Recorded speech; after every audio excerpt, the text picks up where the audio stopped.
Okay, so we're back with another redraft. We're doing 2017 this time. Listen, I know some people probably don't love these videos.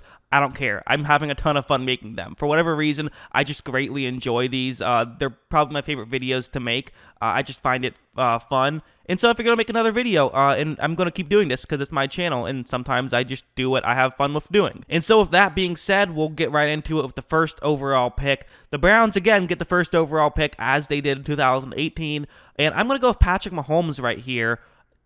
Again, obviously I'm going with Patrick Mahomes. The guy just got a $500 million contract. Everyone would go Mahomes here. Mahomes is great. They had Myles Garrett, but getting a dominant player like Mahomes, it's too good of an opportunity to pass up. The number 2 pick, the Chicago Bears, they had Trubisky. They get an opportunity to rewrite the mistakes of their past. They are going to go with Deshaun Watson here. Again, dominant quarterback, franchise quarterback, and they need a quarterback. So this just works in every single way. I think it's an easy pick for them here. With the number 3 overall pick, at first, the 49ers got Solomon Thomas, who isn't a total bust, but he certainly has not lived up to the hype. This time, they're going to still get someone who is on their team, but they're going to ensure that they get George Kittle here. Kittle, obviously, dominant tight end, one of the best in the league, and he means so much to that 49ers offense. I don't think they could afford to lose him, so they're going to basically just lose someone who has some talent, but not a total loss for the 49ers because, they got Kittle in a later round. With the number 4 overall pick, the Jaguars, they got Fournette. They are going to pass on Fournette here, and they are going to get Ryan Ramczyk here, who is, maybe the best tackle in the league. He's certainly up there, one of the best tackles in the league. He's a dominant force, and, they could use a tackle, so this works both ways. Kind of an easy pick, I think. With the 5th overall pick, the Titans, they got Corey Davis, but with this redraft, they now get an opportunity to get someone a little bit better. They are going Myles Garrett here, again, one of the best young pass rushers in the league. He is elite, might have won Defensive Player of the Year last year had he not hit somebody with their own helmet. So I think definitely worth a top 5 pick here. Number 6, the New York Jets. I'm going best player available here. They have better positions of need, but Christian McCaffrey is just so good. I think it's hard to pass up on him here. He does so many things for the Carolina Panthers. I think he can do just as many for the Jets. They have Le'Veon Bell, who's kind of a similar player, but just not as good at this age of his career. McCaffrey is so good. It seems like an easy pick for me here.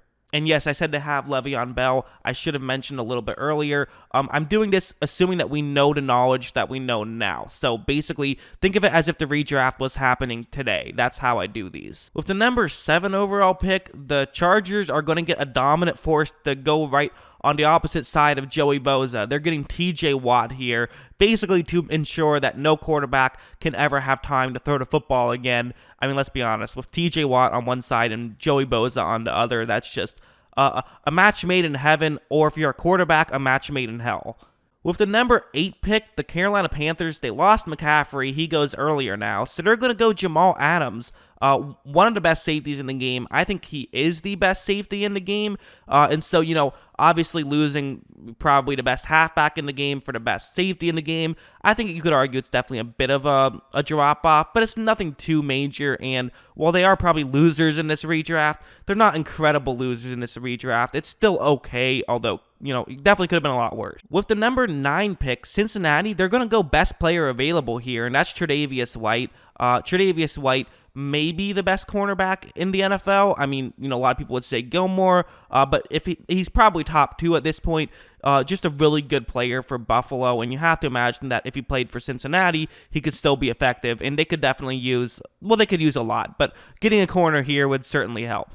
Number 10 here, Kansas City is losing a lot. They lost Mahomes, who went first overall now in this redraft, so it's already a terrible redraft for them, but they're going to recover a little bit by getting Marshawn Lattimore. They could use a corner.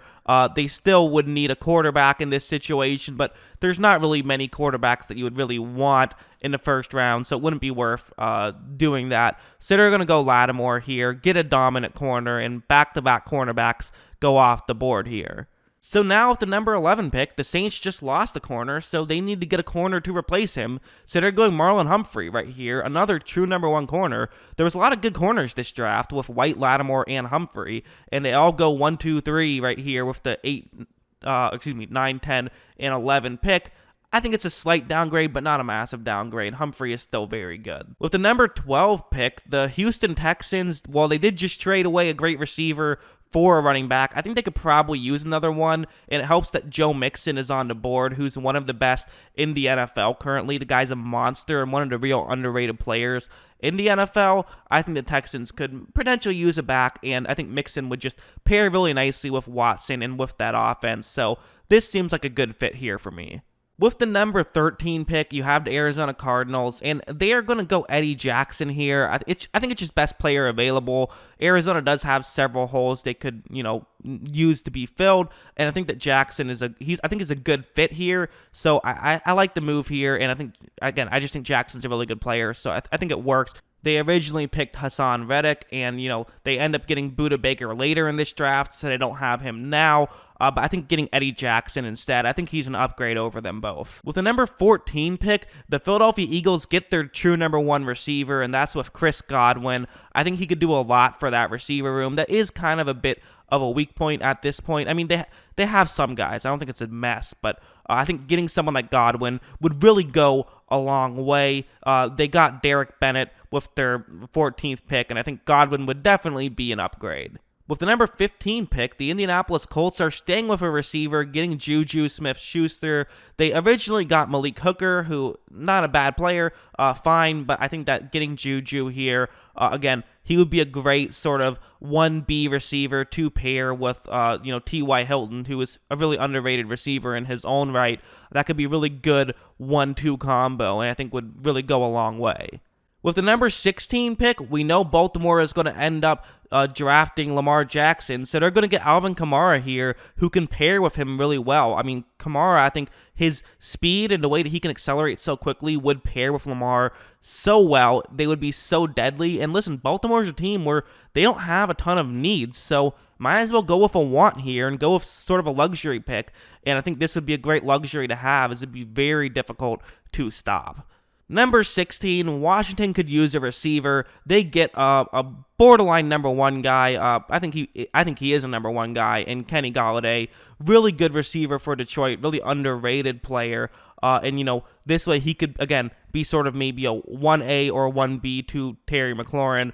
I think that could be a great fit for Washington in a position of need. With the number 18 pick, the Tennessee Titans, again, a team that doesn't have too many needs. I'm going to go Jabril Peppers here, just because I think Jabril Peppers is easily the best player on the board at this point. I think they could use an upgrade at safety, and I think he would be an upgrade at safety. He's kind of that guy where he takes away those matchup nightmares on the other side, so you can't really have, he renders an Alvin Kamara relatively useless, for example, and I think that he has a ton of value in that aspect. With the number 19 overall pick, Tampa Bay, they originally got O.J. Howard. With their last pick, they are going to decide to not go that route now that they have tight ends. They're going to get Aaron Jones here. I mean, this is just I think a great pick by them. I think it would really help their offense, and the really running back is kind of the only position of need that they really have on offense. So getting someone like Aaron Jones, who's one of the better ones in the league, that would just be a huge move. With the number 20 overall pick for the Denver Broncos,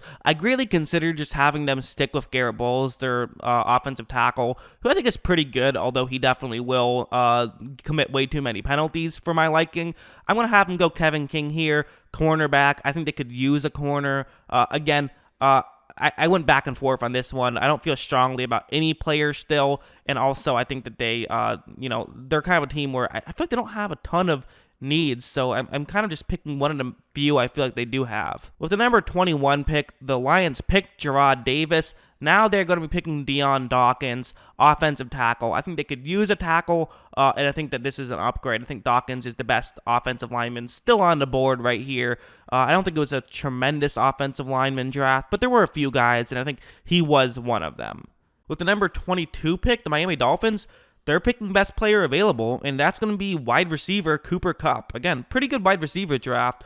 Cooper Kupp, and he's a guy who's kind of quietly emerged as potentially a true number one guy. And I think for Miami, this would be a pretty good pickup if they could get him. So I think it makes a lot of sense. For the Giants, they now no longer have Jabril Peppers since he just got drafted by the Titans. Originally, they got Evan Ingram here. I think he would be a very good pickup if they decided to stick with him, but I think they need a safety more, so they're going to get Budda Baker, who is a really good safety for Arizona. Again, this is another team that could have stuck with what they wanted, but, where's the fun in that? Let's have a little fun. Ingram's really good as well, but I decided to go with Baker. With the number 24 pick now, the Raiders are a very interesting team. It's hard to know what's going to work and what isn't on defense because they got so many new pieces. So I'm going to go with a safety, Marcus Williams, a safety for the Saints. I think he's someone that can be effective. I think he's a very, obviously he was the guy who famously or infamously was the victim of the Minneapolis Miracle, but he's been a very good player, and I think he would fit into Vegas very nicely. With the number 25 pick, it's the Cleveland Browns again. They're going to go Zach Cunningham. Zach Cunningham, a man who has picked off Baker Mayfield and got a pick 6 out of it. He is now going to be playing for Cleveland in this redraft. Cleveland, they originally got Jabril Peppers. He's off the board. I think getting a linebacker here, it makes sense. I think Cunningham, been a real underrated player for Houston. With the number 26 pick, Atlanta is probably very happy to get into a redraft. They got Tarkaris McKinney, who is not necessarily the best, so I think being able to go out and redraft, get Chris Carson here, really underrated back for Seattle. And this is a position of need too, so it just works out very well for Atlanta. Number 27, we're sticking with halfbacks. The Buffalo Bills get Dalvin Cook. The only reason he fell this low is because he keeps getting injured, but if he can stay healthy, he can be a very good back. I think Buffalo could use a halfback. I do like Singletary, but having Cook as a number 1 guy and then Singletary as a number 2 guy, I think gives them a great backfield. They lose Trey White, which sucks, but Cook is still a nice consolation prize. With the number 28 pick, I think Dallas could potentially use a corner in getting Shaquille Griffin here. I think Griffin, guy out of UCF, really good player for Seattle. I think he can be a good corner for Dallas, and I think this is a great pick for them. With the number 29 pick, we're going back to Cleveland, who they got David Njoku, but now they're going to be getting Dalvin Tomlinson, who is, again, I think it's a very big upgrade, good interior defensive lineman guy. The reality is, for Cleveland, pretty much all of these redrafts have done them great, which is not that much of a surprise. Number 30, I think the Pittsburgh Steelers are big losers in this redraft. They lost TJ Watt, so that's definitely tough for them. But you know what? They're going to go out. They're going to get Mike Williams, who he's been good for the Chargers. Maybe he hasn't lived up to the number 7 pick that he was selected with, but getting him at 30 I think is good value. And let's be honest, the way the Steelers develop wide receivers, he'd probably turn into like a 2,000-yard guy.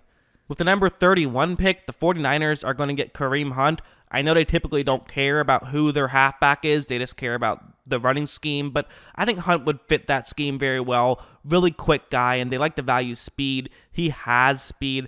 I think this pick would work out very well for them. And then the number 32 pick, the Saints lose Ryan Ramczyk, so again, that sucks. They're kind of losers here. They are going to get James Conner. He's a replacement for Alvin Kamara, who they lost in this draft, so getting Conner, it makes things sort of, lightens the blow a little bit. So yeah, that was my redraft. A few honorable mentions: Garrett Bowles, Taylor Motton for a couple offensive linemen. You have Tariq Cohen, John Johnson, Gerald Everett, O.J. Howard, Evan Ingram, who I can't believe Ingram went undrafted in the first round, but I didn't like the fit for any of these teams. No one really needed a tight end down the stretch. Matt Breida, Patrick Ricard, Curtis Samuel. I have some other ones too. I'll just rattle them off. Why not? Afidi Ndegabo, David Njoku, Garyon Conley, Leonard Fournette, Corey Davis, Malik Hooker, and Adoree Jackson. Those were all guys who, if things had broken down differently, I might have ended up selecting. But I decided to go with this. You got to base on team needs to some degree. And I also kind of think it's fun, sort of imagining the draft being today as opposed to imagining the draft being, just done perfectly in 2017. I think it adds a fun wrinkle to it. I don't know. I really like these drafts. I just have a blast making them. I hope you guys enjoyed them too, because I really do. And yeah, that's my draft. Tell me why I'm stupid and what I got wrong in the comments below. I always love, it's always fun to have the discussion about it. I think, again, these things are about fun. It's not about really anything else. But I enjoy them. I hope you guys do too. And of course, as always, thanks for watching.